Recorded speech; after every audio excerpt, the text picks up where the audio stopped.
The other concept that we have is the concept of co-creation. Both co-creation within the company is also with customers. And you think about certainly the business traveler, to the point of annoyance for me. People, they all have ideas, right? They've all got ideas for that great mobile app for Alaska Air. They've all got that idea for the social app. And so we thought, why don't we just ask the customers and ask the employees rather than invent it This is ourselves. huge for us. I love fast. In fact, I tweeted it to my boss. Someone else I saw tweeted it to the hashtag before we came on stage. We're actually moving that direction as well. In fact, today we're having what we're calling an 8 and run at our company. Something that we've done, we took a page out of Starbucks' book on My Starbucks Idea internally. We have an innovation center up and running where we have 12,000 employees between Alaska and Horizon, and we've set up an innovation site where anybody can add an idea to the list, and all employees can vote them up or down, and then my team with IT will take one and we'll develop it in one day. We give ourselves one day. It's called an 8 and run. It's kind of the 6-hour startup concept, because in our industry you can get bogged down in business rules and red tape and bureaucracy.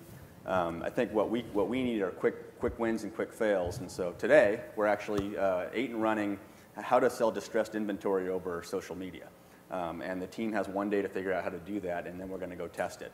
Our idea is to try to have try to drill 100 holes into the ground in the course of 6 months, and maybe 3 or 4 of them have oil gushing out of them.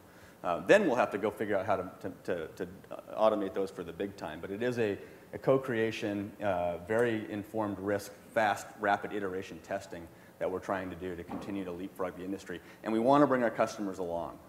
Shane actually is one of is a good example of a connected Seattle traveler who has better ideas than we do as airline employees for what customers want. So we're actually going to go out and co-create some work. We're going to launch these iPhone applications, but we're going to have a question mark, your app here, sort of concept, so that our customers can step forward.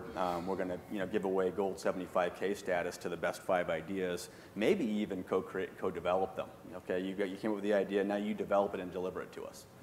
That way our customers will be on board, and I think it'll be a sticky sort of loyalty driving. Yeah, and you think about it, right? I mean, in mobile apps, it's been interesting how just because they're small, they're not inexpensive, right? Everybody thinks that a mobile app should be $10,000, but they cost $50 to $100K for every app to build. Well, that gets expensive when you look at the marketing budget that Alaska has. So if we can actually roll out 2 mobile apps per month via the crowd, and all we have to do is comp people flight status, that saves a lot of money. Yeah. It builds share for us. So this Wingman Travel App Challenge is coming up. The other thing we're doing a lot of is, and I hear this every day when I tell people we're redesigning this Alaska site. It's been 7 years since you guys have done a major redesign. People literally say to me, don't screw it up, Shane. Don't screw it up, don't screw it up. And so, it's something where there's a lot of fear, uncertainty, and doubt about that. And so what we're doing is lots of usability testing.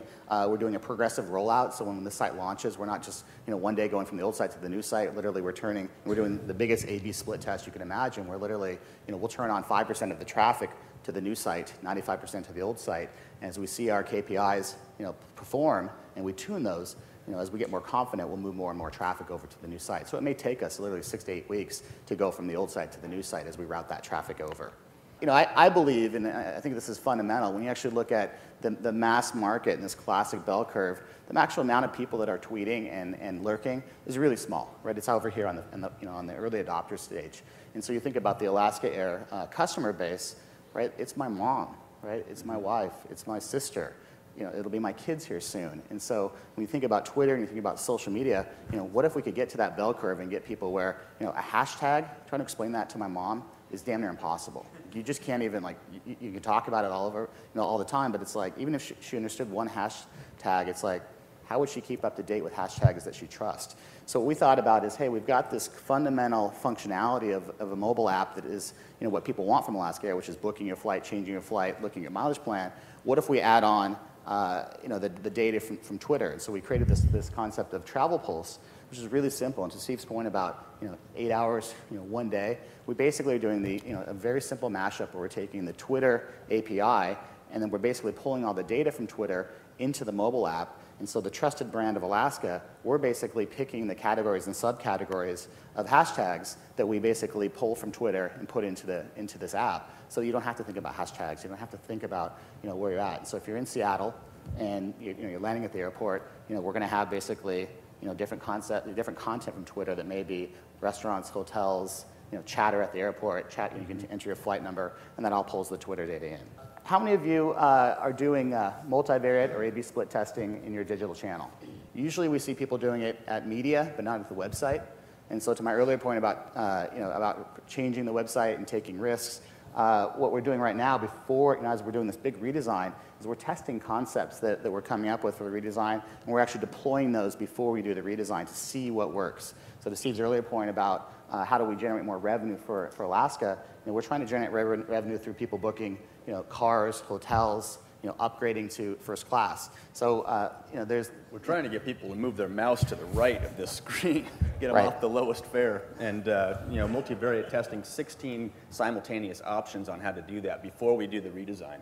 So for us, it's been, I told the team, don't go into the basement and build Frankenstein.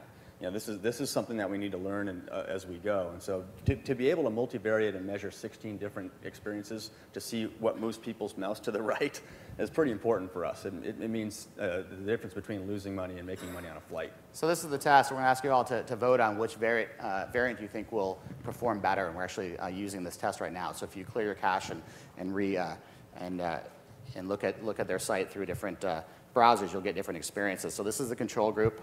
We've got the standard classes of fare and a matrix. And then we've basically tested 3 different versions. So this is variable A, where we have a rollover, and we basically are showing the value add of upgrading to the full flex fare. So how many of you think, compared to this control group, how many think this will perform better than the control group? Just a couple. Here's option B. So just a different design treatment, different value prop in the rollovers on the different fares. So this is B, and this is C. So we ask everybody within Alaska Air and within the agency to vote on which one that we think will perform better. We call it the optimization throwdown. We actually have everybody sign their name up on which one we think will do better and by what %. And then we actually will give a flight to the people that pick the right one. And what's interesting, every time we do these tests, the more senior people are wrong, and the more junior people are right. And you think about when you show 3 concepts, for any CMO or to any marketing organization, you look at the big dog, and whoever the most senior person is, you agree with that person. You're like, yeah, that option B is the one because that person said that's right. And so we're saying, hey, let's democratize this. Let's make it more transparent. Let's see which one works.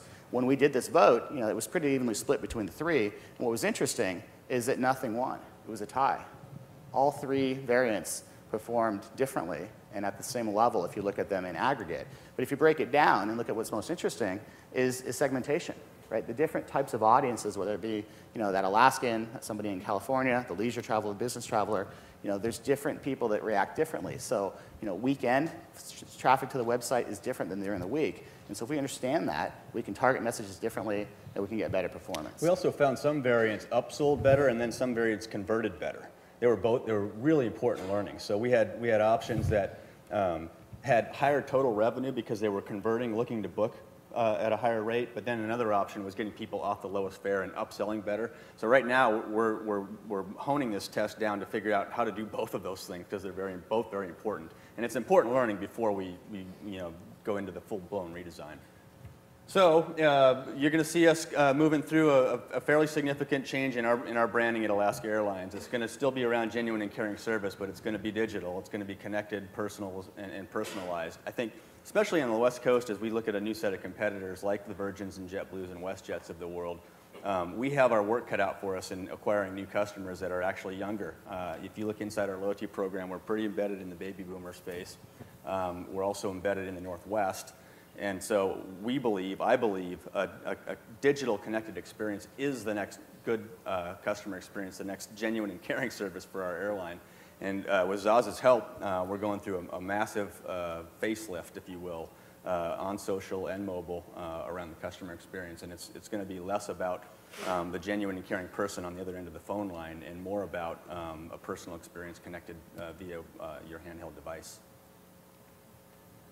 Great. And thank you. I appreciate the time. Awesome. Great job, guys. Let's hear it for Shane and Steve.